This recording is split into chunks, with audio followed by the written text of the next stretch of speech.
Anyway, before the end of the last hour, I was playing some of the clips from Dick Morris on the O'Reilly Show, and I was about the gold standard, and I had still hadn't played the final clip, and I want to play his last clip and then talk a little bit about that on what he had to say about the gold standard. This is cut number 9. I don't think he would say yes on the gold standard because that's impossible. So if he did that, no, he's for the gold standard. But it's not as clear cut as that. He just wants it to back up the currency. But you can't print more currency unless more gold is mined. And ultimately, it means your whole economic expansion is hostage to how much a South African gold mine produces. All right. All right, so again, saying your economic expansion is held hostage, that your economy can only expand to the extent that the money supply expands. Money means nothing. It doesn't matter how much money there is. What matters is how much stuff there is. The money just determines what the stuff is priced, how much you sell the stuff for. But if you don't produce stuff, it doesn't matter how much money you have. You're just going to have inflation. You're just going to have higher prices. But I happen to have – I went over to Wikipedia, which I guess maybe Dick Morris never did. And I looked up here, Gilded Age. And the Gilded Age in America is basically the 1870s, the 1880s, the period of time after the Civil War, but before, I guess, the First World War that I talked about. And it was labeled the Gilded Age by Mark Twain and Charles Warner coined it in their book, The Gilded Age, A Tale of Today. And basically, the reason it's the Gilded Age, and I'm reading here from Wikipedia, during the 1870s and 1880s, the U.S. economy grew at the fastest rate in its history, with real wages, wealth, GDP, and capital formation all increasing rapidly.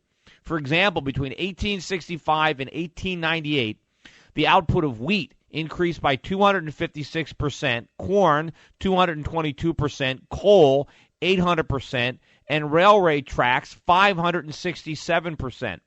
Thick national networks for transportation and communication were created. The corporation became the dominant form of business. The managerial revolution transformed business operations. By the beginning of the 20th century, per capita income in industrial production in the United States led the world, with per capita income double that of Germany or France, 50% higher than Great Britain. And we don't have that kind of lead today. But remember, before that period of time, we were way behind Europe in those metrics. We not only caught them, but we surpassed them.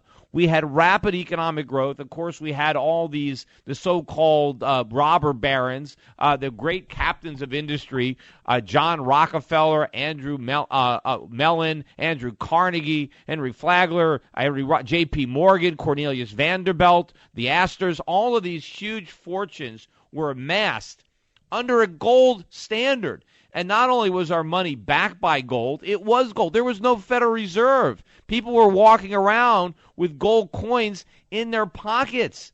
There was no central bank during that period of time.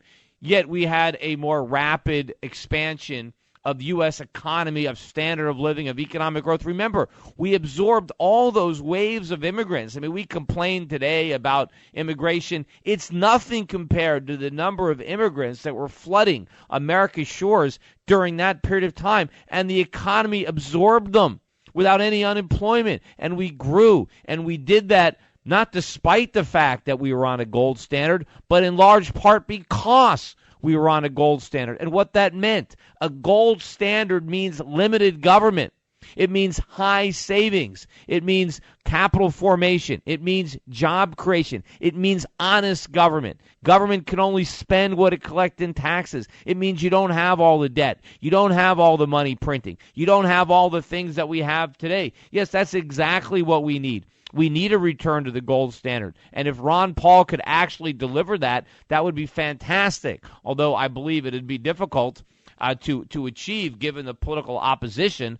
But as I mentioned earlier in the show, once we really hit rock bottom in this economy, and believe me, we're going to do that, once we really overdose on government spending and money printing, and the dollar collapses and prices go through the ceiling and unemployment goes ballistic, and there is the rioting and the looting and all the things that we're seeing now in Europe, only on a grander scale. Once all that happens, maybe, just maybe, there will be enough of a political uproar that we will return to a gold standard.